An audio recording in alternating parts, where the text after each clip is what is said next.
Good afternoon and welcome to this edition of the People Progressing podcast. I've really been excited to get Lisa Hinz on today. She's a great thought leader on leadership and especially women's leadership and helping women progress. The name of this podcast, the People Progressing, and helping women keep progressing in their careers and so forth. And Lisa, I'm just really excited to have you on. I've really been looking forward to this since we met a couple of weeks ago. And I always ask my guests on my show that this question: Where did you grow up? What did you like to do as a kid? Some of the influences you had in your life, like school, and you play band. Did you play in the band or athletics or any of that kind of stuff? Awesome question, Joe, and I'm so excited to be here today. Thank you. I grew up in a small town in southwest Nebraska called McCook, big town of 8,000 people. And I actually grew up on a farm 5 miles outside of town. My dad he farmed on the side, but he was an engineer for Burlington Northern. And Okay. so we lived on this big acreage. And what blows people away when I tell them this about my childhood, I actually went to a country school that was a mile from my house. The basement was kindergarten through third grade, and the upstairs, there were two rooms. The upstairs was fourth through eighth grade. Once you got to eighth grade, you graduated, and then you went into town to junior high. So completely sounds like an episode of Little House on the Right. Prairie. Yeah, that's right. And Yeah. it seems like almost that wasn't even my life because it was so long ago, but kind of an interesting background on school. But I grew up, I'm the youngest of six kids, and Oh wow. I would ramrod around the farm on a three-wheeler.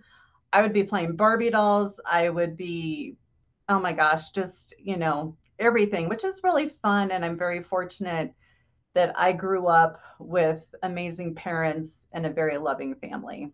And McCook, high school, I played tennis, played volleyball for a bit. I was on the dance team. I was in band, definitely art student, and ended up going to college for graphic design, actually. So art has always been a part of my life on the creative side. So yeah, that's my background in a nutshell. And then you went to I'm trying to remember what college you told me before. I'm trying to remember. I graduated from University of Nebraska in Kearney. Kearney, Yeah, that's right. Nebraska. That's right. And you're the second Kearney alumni I've had on my podcast. Just want you to All know that. So right. that's pretty cool. So the journey from graphic design to being a leadership coach, a leadership mentor, a leadership, in my mind, a leadership guru. How did that transpire? How did you go from graphic design to this leadership coach?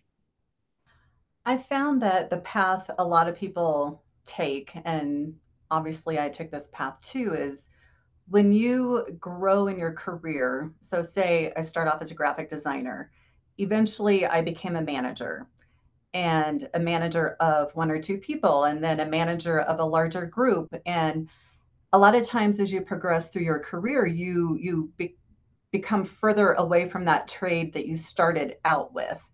And eventually I was just managing people. I wasn't really doing any technical work at that point. It was more about leadership and development and developing my team.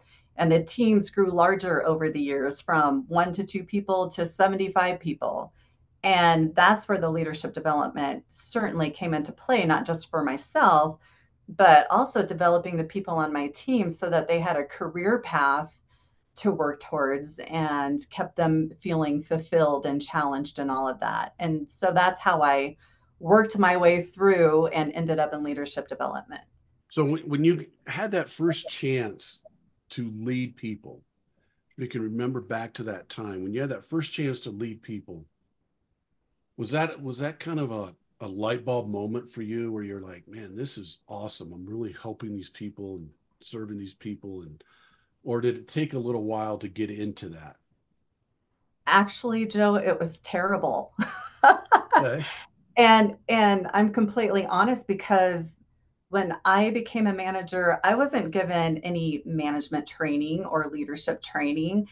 I did a great job at what I did, and they rewarded me by promoting me, which was awesome. I appreciated it. But I felt like a fish out of water. And I remember this moment of panic because I laughed later on because I always said everyone wants to be a manager until they become a manager because they think, okay, it's a title, it's more authority and influence, it's making decisions. What they don't necessarily think about are the hard challenges that come with that. The first time something comes up and you don't know how to handle it. And there are not answers for every situation that comes up when you're a manager and working with people. And so in all fairness, my first manager role, I was excited, but I quickly became panicked because I did not feel equipped to handle the things that came towards me. But in a sense, that did turn on the light bulb for me later on, is realizing that we need to prepare people much better when we put them in these types of positions because it's not fair to them, it's Yeah. not fair to the people that they're managing, and really it's not fair to the overall organization. Yeah. I got to dive in a little deeper. You said something that was really interesting to me, where you said I felt like a fish out of water, but you kept getting promoted into more management positions and leading more people. So what that tells me is, Lisa, that tells me that you were doing one heck of a job at leading people, even though you felt like a fish out of water.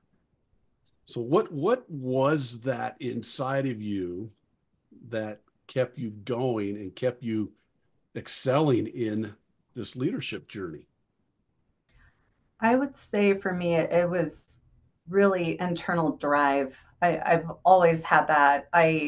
In school, my parents never had to get on me about doing my homework or grades or any of that. I had this self imposed level of excellence that I was always striving for. And that was just part of who I was.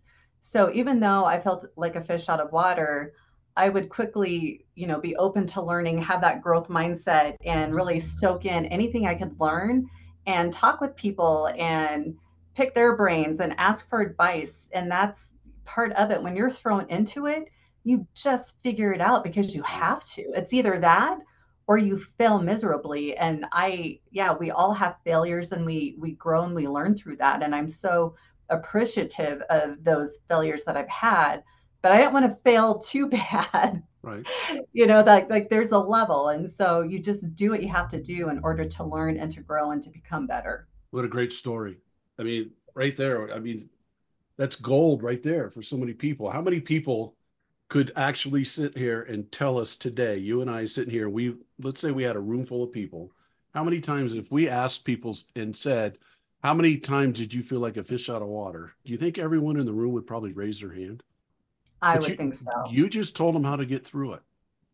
And in that internal drive. I want to even go deeper now.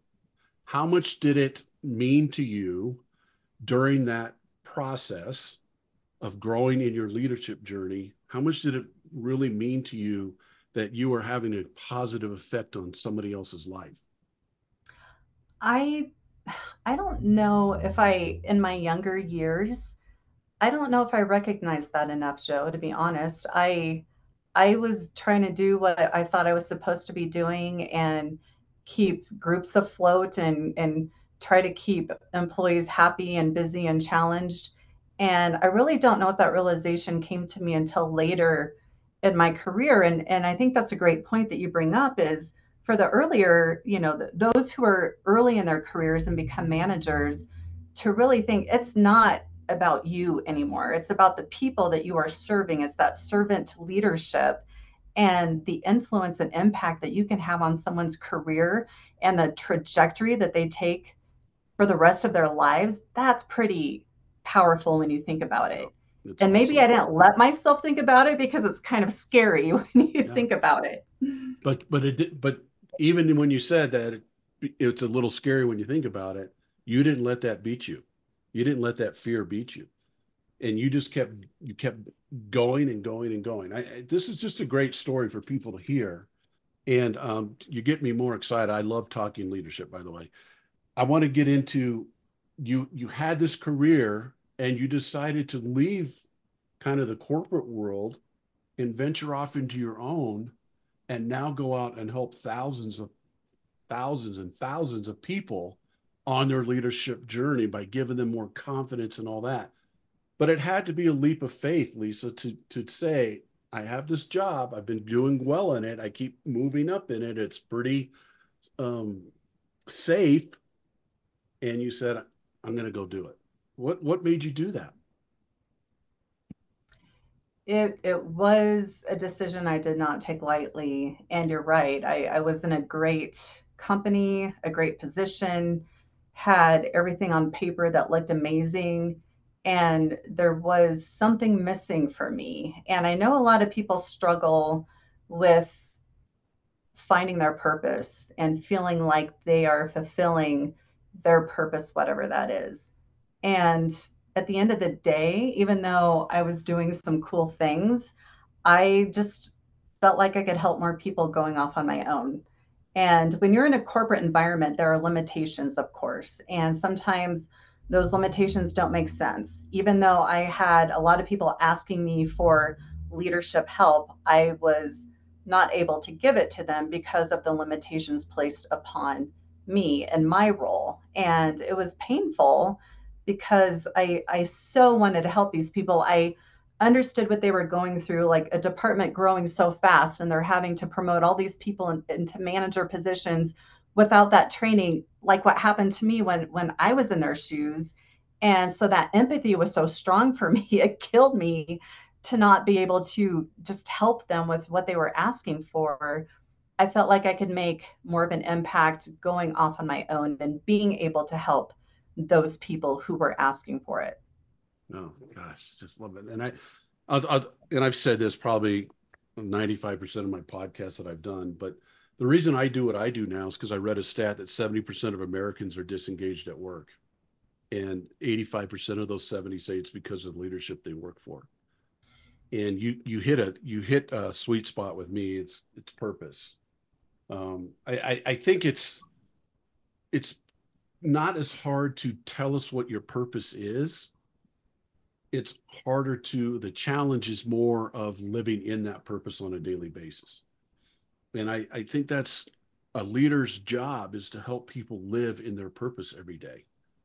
And when you talked about finding your purpose and stuff, it kind of said that when you were saying, I had so much empathy for these people because I wanted to help them and so forth. So let's jump into that. What is your, not to put you on the spot, but what is your top three leadership traits? And I know there's My a top bunch, but let's just say three, not maybe even not top three, Lisa, so I don't put you on the spot. Your three strong leadership traits. Let's put it that way. So I would say communication is Okay. strong with me. And that is, and I'm going to explain that a bit because communication is a very broad topic.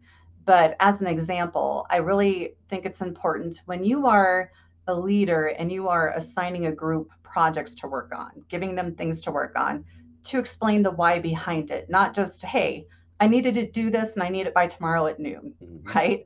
Okay, well, it's a whole different dynamic and feel when someone receives a task like that versus, hey, can you work on this? This actually is for a client presentation that we're really hoping to get their business and blah, blah, blah. But when you explain the why behind something, wow, you get so much more buy-in and accountability, pride of ownership. Like they understand what the big picture is. Yeah. So I'm a big believer in probably over communicating more so than not, because most challenges and issues that arise are because of lack of communication.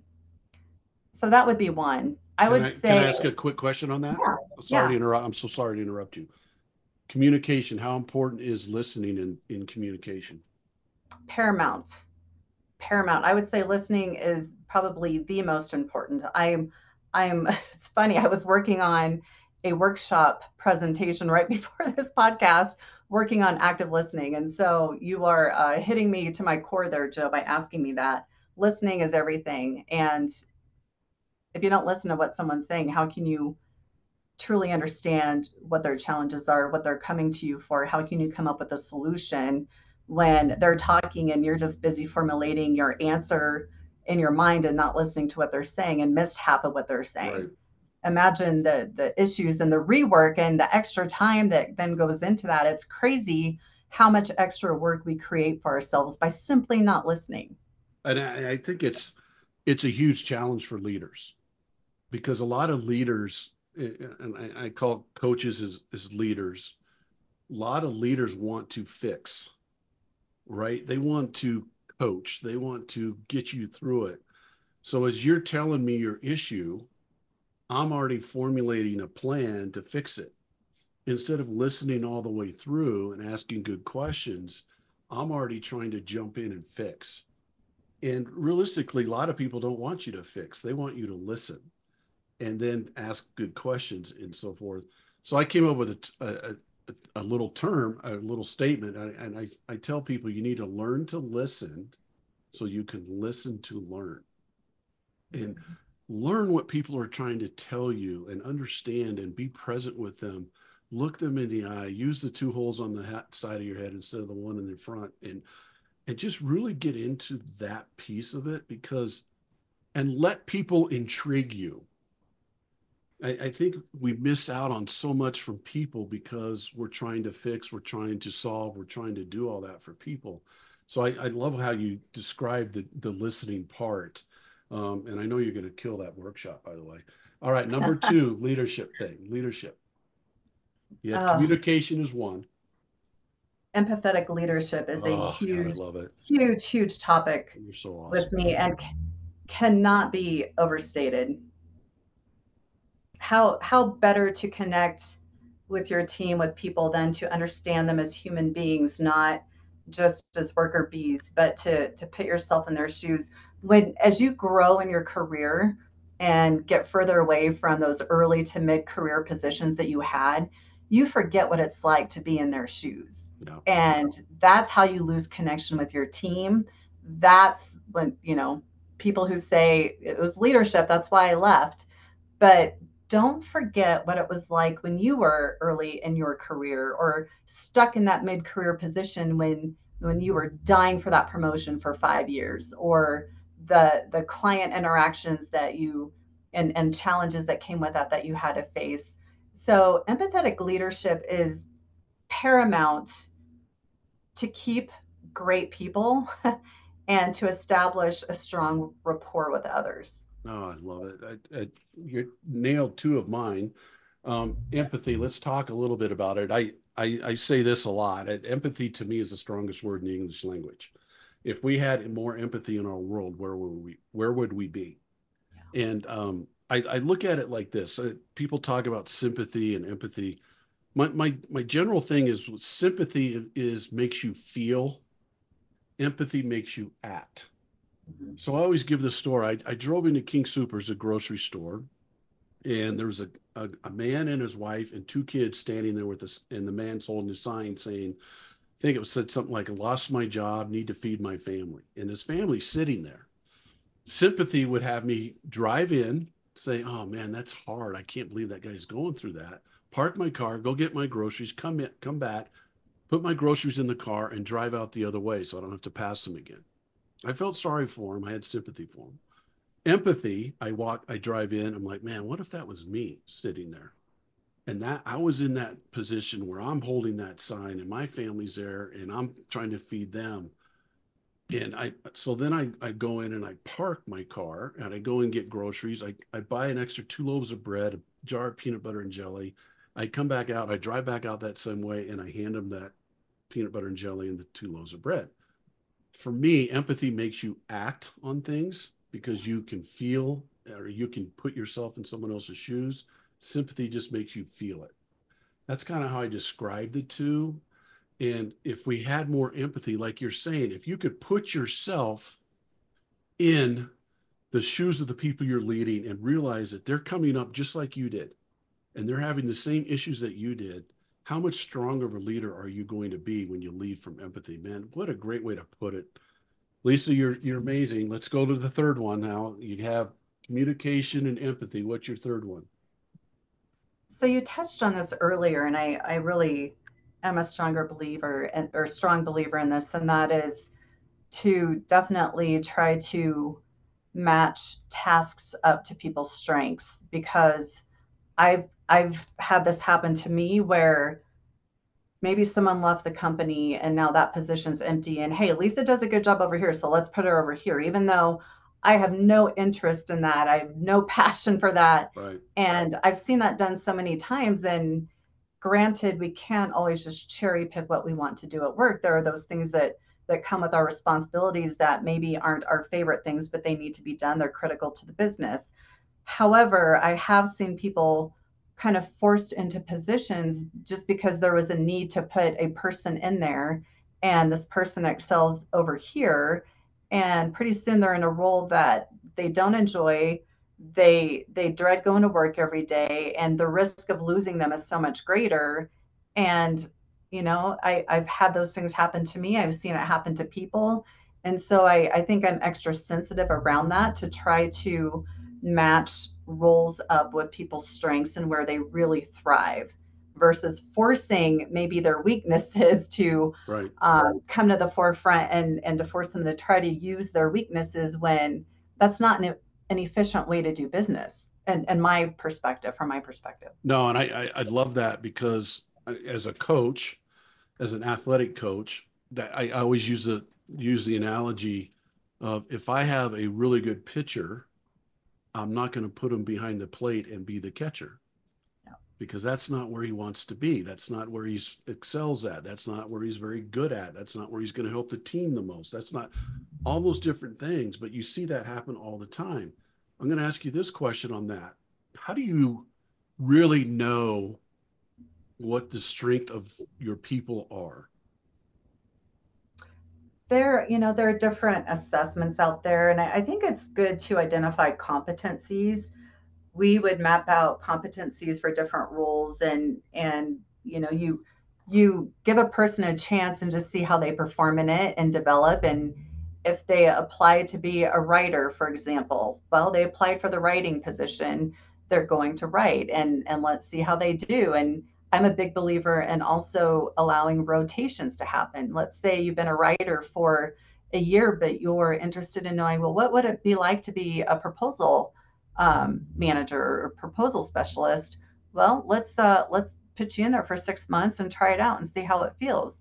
I love organizations who are willing to do that. It's such a great benefit for the people. It's a great benefit for the organization, because you are finding a better, stronger match by allowing people to try out rotations in different areas to see where they really thrive, where they can really add value, and where they're more fulfilled.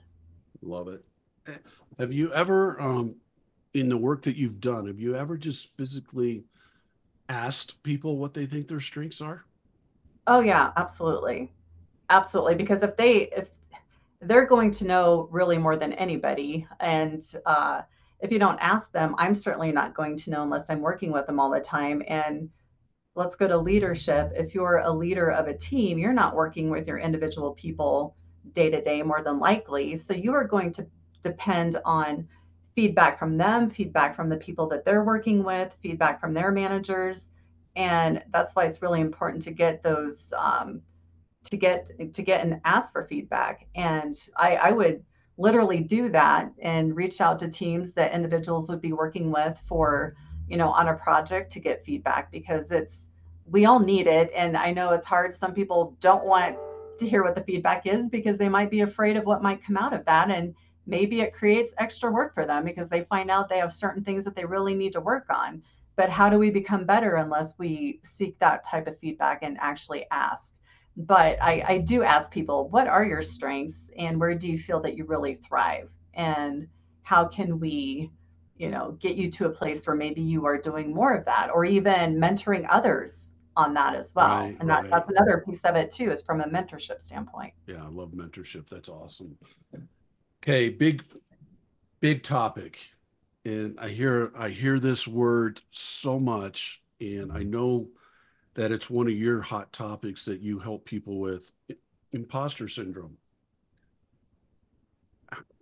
Why don't you first explain kind of what you feel like imposter syndrome is and how do you help people with that? Imposter syndrome is when you don't feel deserving of, let's say, an opportunity you've been given. You feel like a fraud, like maybe it was mistakenly given to you, and it's a horrible thing to experience. Yeah. As you and I've talked, Joe, a little bit before, I had a pretty severe bout with it where I turned down a job promotion. I let it impact me that much. And through my experience and doing research on it and learning how prevalent it is, like up to 82% of people will experience it at some point in their Yeah. lifetime. And the fact that people don't talk openly about it. You can find articles all day about it, but the people actually going through it, it's like radio silence because no one, it's a shame thing. No one wants to openly admit that they don't feel equipped enough to take on this role or confident enough or feel like they were mistakenly put in this position. There's so many things that play into that. It's not a comfortable spot to be in. Yeah. And I look at it kind of in two levels. One level is the leader who is experiencing imposter syndrome, and then the people that leaders leading have an imposter syndrome. So I'm going to go to the first one first. You get you described yourself. You and I've been through it too. Trust me, it's brutal, and I still go through it. You turn down a job promotion because of imposter syndrome. How'd you overcome that? I did a lot of work on myself. I had a lot of limiting beliefs that I had to work on that I didn't realize I had. I started working with a coach. And when I realized what a game changer that was for me, I dove into a curriculum to then become a coach because I figured, hey, if I stay in leadership and corporate, this will help me to become an even better leader. It will help me to become a better person. And going through that work with the coach and then personally going through that program was really transformational for me and eye-opening in the sense that I am not alone, realizing there's so many other people who experience something like this, that I'm not the only person. You feel like you are the only Yeah, person when you go you through do. it, Yeah, but it can feel very isolating.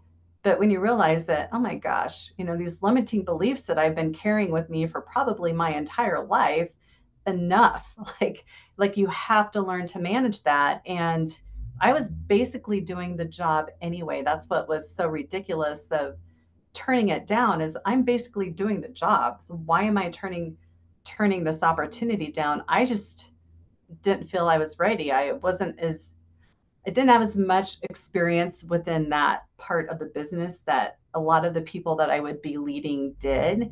And I let that really affect me, and I took it personally. has it helped you in your leadership positions be able to see imposter syndrome with some of the people you've been leading and be able to help them better because you've been through it? Yeah. And, a big part, I usually run people through 4 steps to winning the battle against imposter syndrome. And the fourth one is the biggest one, and that is to talk about it. That whether it is a peer, a mentor, a coach, your boss, someone you trust and feel comfortable talking with, because as I mentioned, it's very isolating, and you feel that you are the only person on the earth going through it. When you can start talking about it and realize that, okay, I'm not alone in having these types of feelings. And more than likely, the person you talk to, based on statistics, has likely experienced something very similar too. And once you find that out and start sharing experiences, it's like, okay, I'm not alone in this, and I can get through this because so many other people have. And there's just a very therapeutic thing that comes with being able to talk openly about it. Yeah. And I can really tell that this is one of the things that you really touch on in your coaching, your speaking, your workshops, and it really means a lot to you, doesn't it? It does, because I know how it feels. I know Yeah. how it impacted me. And confidence is a tough thing. When you're promoted, this is how I look at it. When you're promoted, a lot of times imposter syndrome comes up when you are experiencing some type of success. And confidence is assumed.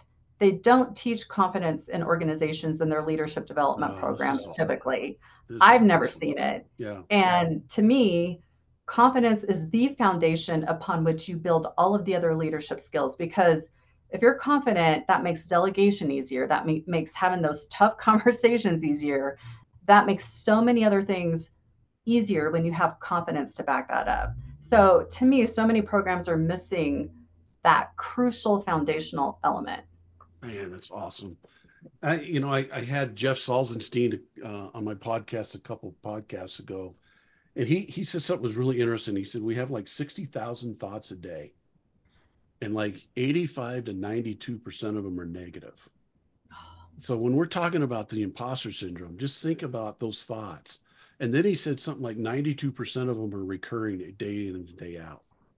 So you're just constantly feeding yourself with that stuff over and over and over. And when you think about the numbers that I just presented, 60,000 thoughts, 85% are negative, 92% are repeating. You're just telling yourself that constantly, constantly, constantly. And your 4 steps to get over imposter syndrome, I think, is an important thing for people to understand, because you're helping them beat the little man off your shoulder that keeps beating you over the head with those negative thoughts and negative thoughts about yourself and so forth. So just a great way to come up with it. And you do a lot. I don't know if you can explain it more, but do you work more with women leaders than you do anything else? Is that kind of more of your target zone? I do work more with women. I work with men as well. I've coached men one on one. I'm doing workshops with a large group of people, not just women, but I do tend to do a lot for like women's employee resource groups within organizations, women's or within companies, women's organizations like Women in Transportation. I led their mentorship program last year. So I do more so focus on working with women who really want to strengthen their confidence and get to that next level. Do you feel like women have a harder time with confidence in the corporate world? I feel that women have a few more roadblocks and barriers to conquer, and they do a heck of a job. I think that the more support they can get is just helpful. Just the way corporate is in the workplace, there are a lot of very confident women out there. Yeah. Just as there are men, there are a lot of people out there who are struggling with their confidence, and men are too, right? It's not just women, but I've just found more of a natural niche in working a lot more with women one on one I'm and reading this. group.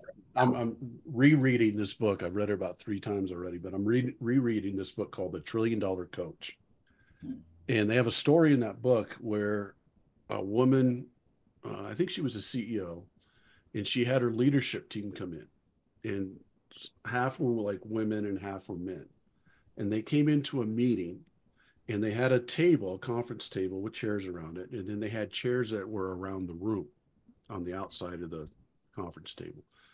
And she said, when they came into the room, the women started sitting on the outside and the men started sitting on the inside. And the first thing she did was make everyone switch. And she brought the women to the table and the men to the outside. And then at the end of the meeting, she looked at the men and said, "How did that feel?"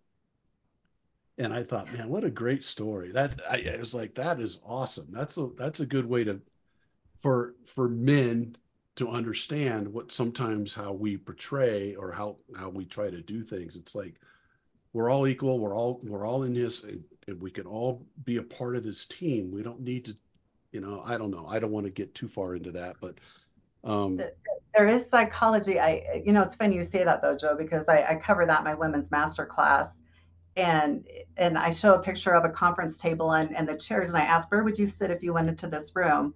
And there is a psychology around where people sit in a conference room. So you're right on with that, and that's really fascinating and what this woman did. yeah, I think it's awesome. So you have 3 different kind of workshops or speaking things. One is executive rising. One is Women Leadership Success Mastermind Programs, creating the habit. Another one is Creating the Habit of Confidence Digital Master Course, Leadership and Confidence Coaching for Women. And then your speaking engagement, some of the things you talk about is winning the battle against imposter syndrome, which we've talked about, the power of authentic and empathetic leadership, and creating a habit of confidence. Let's go with Executive Rising. You do a 12-week live virtual advancement program for women in middle management. What's your goal there? What are you trying to do? What are you trying to, what gives you your purpose in that program? I would say the overall goal is to help them, like equip them with the mentality, the mastery, and prosperity. I break it up into three buckets, and to equip them with what they need to get promoted to that next level. Like things, actionable things they can start doing right away to get noticed, to be taken even more seriously for those next positions, those promotions. And we focus on mentality because our mindset is huge, right? You need to work on that first.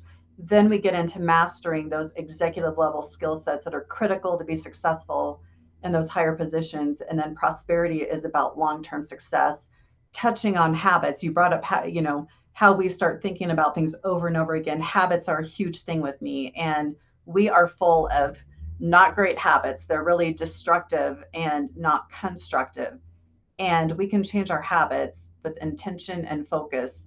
And so I touch on that as well. Like, let's create habits that sustain us and help us achieve that long-term success rather than hinder us and keep us pulled back. So what would one habit be? Just one. One I know habit, there's a okay, lot, but right. So maybe one habit is, maybe when you go into your weekly meeting, you tend to sit at the outside seat of the conference table, or maybe you tend to look down and never speak up, right? Like we make ourselves small sometimes without even thinking about it. That's probably a habit. If you tend to do that every time you go into these meetings, how are you going to share your ideas and be noticed for being a strategic thinker and thought leadership and all of that when you are in the habit of just shrinking yourself down? Right? Those types of things that, again, habits you usually don't even realize that you're doing them. yeah, God, you're so powerful. Women Leadership Success Mastermind Program, strengthen critical leadership skills and insights, confidence, accountability, motivation, peer support, collaboration. What's your purpose in that? That is, again, strengthening. All of these are about strengthening leadership skills, right? The cool thing about the master course is that I've had them like with for companies, within companies, and like their employee women's resource groups. I've had them industry specific.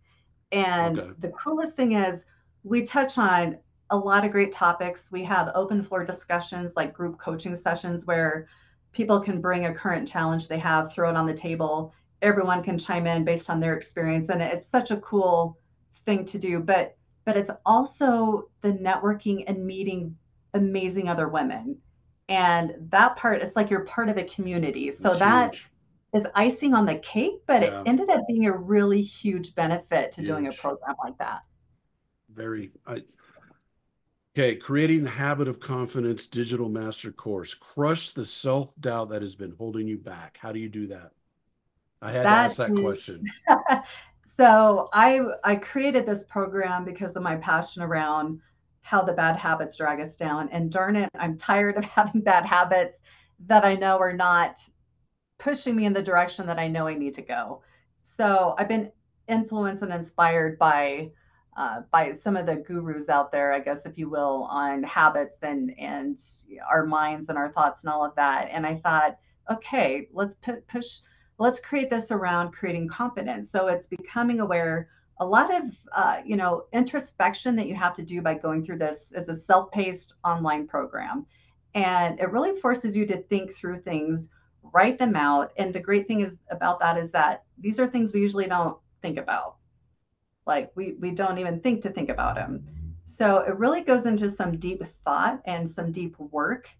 And that's what's needed to recognize what are the habits I have that may not be serving me well. You have to recognize what those are first, and then you work on breaking those bringing in the new constructive habits that you do want. What are those? What do they look like? What is your end goal? Where do you want to go? And then some processes like habit stacking. Like there are tools you can use to help you create them as actual habits into your daily life.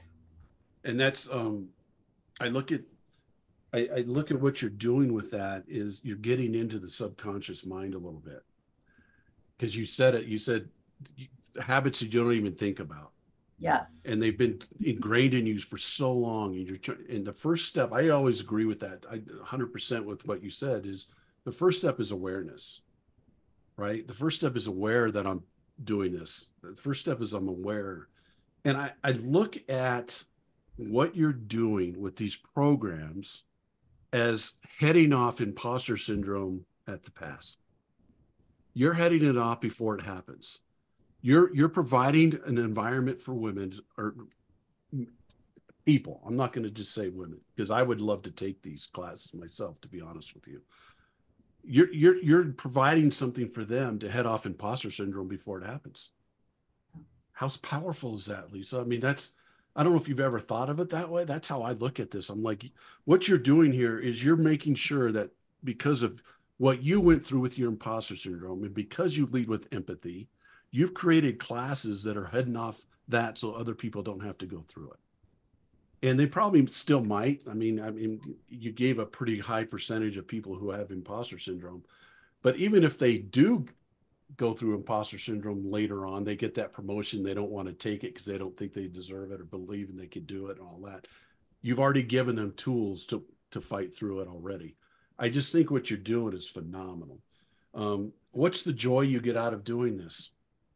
Oh, it's gosh, I don't even know how to put that into words, but it's the most rewarding work I've ever done in my life.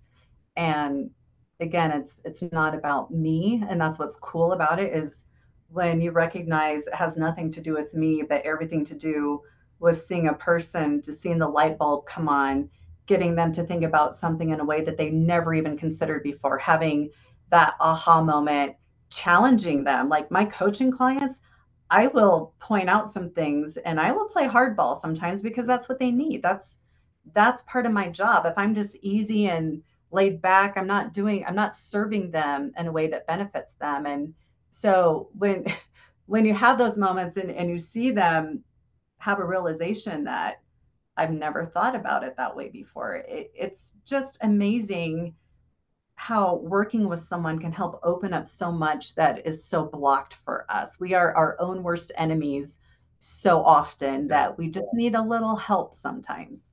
You have touched on something, and I have this in my programs that I teach and so forth. I call it CPC. You coach it, you practice it, then you challenge it. And that's what you're doing here. You're coaching them on things, on on some things that they can try, the things that they can do, or how to do it. Then you're going through some practice things during your programs that you do. I mean, it's a 12-week program, so I'm sure you send them home with homework or practice things to do. And then you hit the thing that really, what I think personally, a lot of leaders miss is challenge. And if you don't challenge your people, I don't think the light bulb's going to go on. And I also think that if you don't challenge your people, if you don't challenge them, you're telling them you don't believe that they can do it. By challenging them, you're giving them confidence. I'm not going to challenge anybody that I don't think can physically or mentally do it, right? I'm Right. not going to put them through that. My job is to get them to be better than or do more than what they even thought they can do.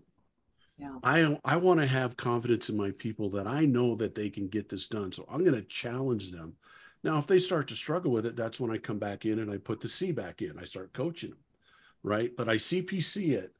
And what most people do, and what I find, and I did this early in my career, was I did a lot of coaching. I did a lot of practicing with it and helped my people practice it. But I forgot the last part. I didn't challenge it. Because what I want my people to be is I want my people to be their best when their best is needed. Yeah. And I don't think they can ever do that unless you challenge them. And you just said it, and you kind of got this expression on your face when you said, when I'm coaching people and I challenge them, and then you got really excited. You said, that's when I really see the light bulb goes on. I really see that aha moment. And I even have that in my book, The Light Bulb Moment. And that's funny you said that, because you get the light bulb moment from the challenge. And I love your program. Go ahead. And here's the thing about the challenge that I appreciate what you're saying too. So many of my clients will think, that XYZ is what their challenge is or their issue is. And when I challenge them and keep asking questions, we find out that that's not really what their issue Mhm. is. It's something else. They didn't even know it. Yeah.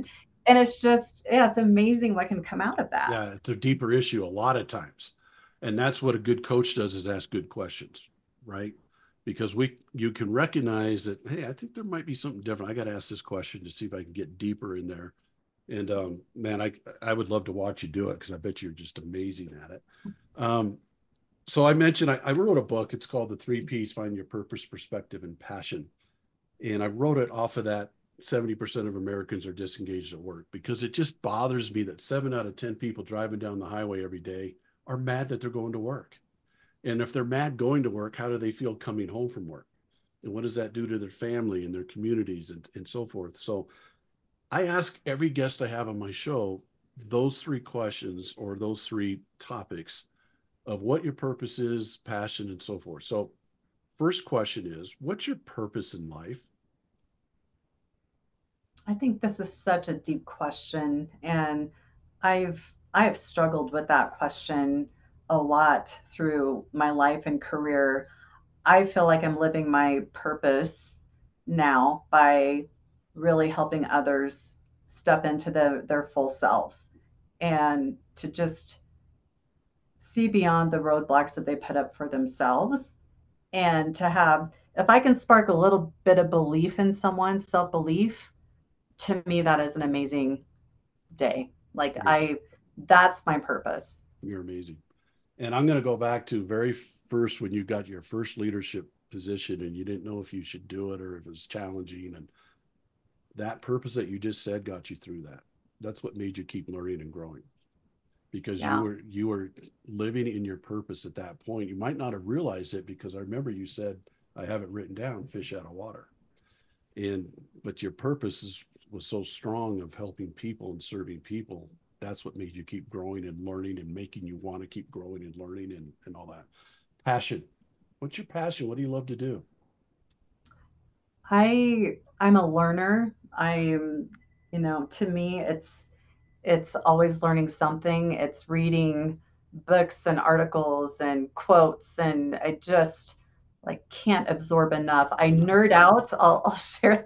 I nerd out on like neuroscience and brain plasticity and all that stuff, which really plays into what I'm doing now with my work and everything. But I just, like you learn these things. There's so many fascinating things out there in regards to our own bodies and our brains, and if we only knew how to use them better, wow, we could be unstoppable. But a lot of times we don't even give ourselves the chance to do that. And so I'm just super passionate about that entire area, that entire realm.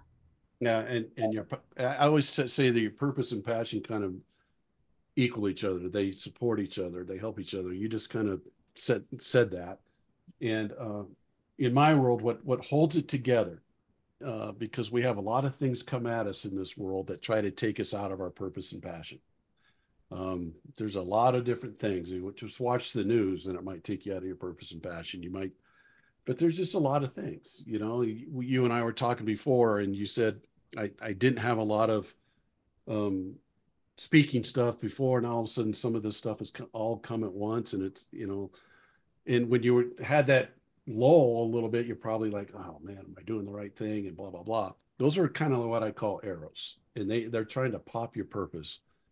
But what holds it together, what I think is the glue that holds you together, is your perspective on life. That holds your purpose and passion together. What's your perspective on life? Hmm. I'm a big believer that we don't regret the things we do, we regret the things we don't do. And that I take to heart in Wow. every realm of life, whether it's your personal life, whether it's trips or relationships, whether it's going off on your own and trying your own business, just to try it because it's so burning inside of you to do it. There's so many things with that. And I don't want to leave this life with a lot of regret. And that's really kind of my perspective on life in general is live life to its fullest. Tomorrow's not guaranteed, as we know, but don't be afraid to take some of those chances because someday you're going to look back. That time's going to pass regardless. Think of what you could do at that time, right? That maybe that 50-year-old who thinks, is it too late to get a master's? Well, the next 5 years is going to pass no matter what, hopefully. So do you want to get to that 5 years and look back and think, wow, okay, if I would have done it, I would have that master's by now. Or it passes and and you're excited because you achieved it and now you're Yeah. doing things that you never even thought possible. So to me, it's just not, man, don't go out of this world with a whole list of regrets of things that you didn't do that you wished you did. Oh, I love that. I have a hat that one of my sayings that I use with my players forever was fear, regret. Mhm. And I have a hat that says fear, regret on it. Because it's the same concept as what you're just saying. I tell this story a lot. And um, my dad's 89. And when he was 85, I took him over to see one of his friends, lifelong friends since kindergarten. And when my dad and this guy, uh, his name was Joe, actually, when they graduated high school, they both went to college. They both ran out of money. So Joe went into the Navy and became a pilot. My dad went in the Marines. Joe became a pilot for a commercial airline. That was his career. So I took him over to see Joe at the nursing home, and Joe's laying in his bed. He's about 85 pounds, can't get out. I mean, it's not good.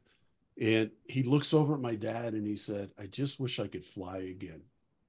And I thought, man, when I'm 85, am I going to say, "I just wish I could coach again? I just wish I could help somebody again"? And I think if you get to that age of 85 and you can say that, you've lived a pretty good life because you're not regretting what you did. You're wishing you could do it again. And I think that really taught me a lot when he said that. I was like, wow, that's kind of powerful. I got a couple more things. I know you got to go, but I got a couple more things. You do a blog, one of your blogs, and I thought this was really interesting. You said, "Don't over apologize." Explain that a little bit. I thought that was a very interesting blog post that you wrote. It's amazing. Women tend to over apologize way more than men do. And what it does is it weakens a person's credibility right away. And if you pay attention in general, you might be surprised at how often people apologize for things there's no reason to apologize for. And there's some psychological things that can happen with that too, is that you can also even start feeling guilty for things that you're not even responsible for. But what it does from a leadership perspective, again, it hurts your credibility because it makes it seem like you don't know what you're talking about, or that there's so many things that play into that. I was shocked one time I was on this conversation on the phone call with two attorneys.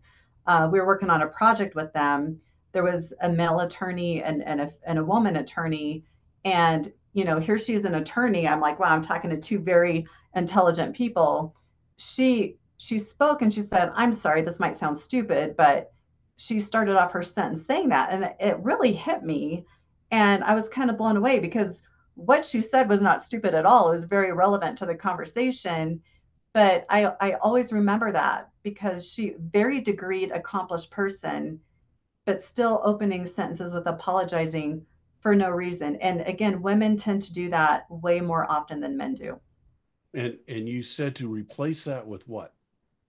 So you don't apologize. Or I have a thought that I would like to share. Or right, you can say almost anything Thank you. Thank you for without, listening. yeah, exactly. Thank you for listening. Or it depends on what the situation is, uh, that the apology comes up. But like you just said, Joe, if I just kind of vent it to somebody instead of saying, "Oh, I'm so sorry for loading you with all of that information," yes, just say, "Thank you so much for listening. Yeah. I really needed that." And you said something in there that was really kind of caught my attention too. You said, now if you step on someone's foot, apologize. But if you Yeah. don't need to apologize, like that example you just gave, you don't need to apologize, right? I mean, because to me, when you just gave that example of that attorney doing that, it lowered who she was, really. And Yeah, it showed that she didn't have a lot of confidence in what she was saying. So how am I going to take what she's saying seriously? exactly. People don't realize how other people perceive that. Try to catch yourself doing it, or have a friend. If you talk with a friend a lot or a coworker, have them pay attention and point out to you when you do it. Because again, unless you realize you're doing it, you'll never fix it. Lisa, you are amazing. And I want to thank you from the bottom of my heart for coming on. And the last thing I want you to do is I want you to let people know how they can get a hold of you, how they can get in one of your classes, how they can get you to come speak, how they can maybe coach them, whatever, all the things that you do can hit somebody. So how do they get a hold of you to get your blog and your newsletter or whatever? I just want people to get you. I appreciate that, Joe. Thank you. They can find me at theconfidencetrack.com. The word the is in front, just to make sure that they get that right. So theconfidencetrack.com, you can contact me through there, learn about my programs, speaking opportunities, workshops, all of those things. So And read the blog, people. Read the blog. I want to thank you again for coming on. I knew this was going to be great. Lisa and I actually met like 3 weeks ago at a National Speaking Association meeting, and it was just kind of pure coincidence. We got to sit at the same table, and once we started talking leadership, I was like, "Wow, this person's amazing." So I'm so privileged that you came on this show, and it's going to help people keep progressing. And that's what this is about. If it helps one person keep progressing, one person who's in that imposter syndrome, or one person who is trying to figure out, I'm not sure if the corporate life's right for me. I think I can go help more people do this. Take that leap of faith like you did and have that confidence in yourself to do it. Just amazing stories and amazing. Your story is amazing. And I just, again, thank you, Lisa, for coming on. And I appreciate everyone listening. Again, I hope you get a hold of Lisa, and I hope you keep listening, because that's what we do. This podcast is just to help people keep progressing. And like I always say to everybody, please, please, please keep progressing and keep learning, growing, and progressing. Have a great day.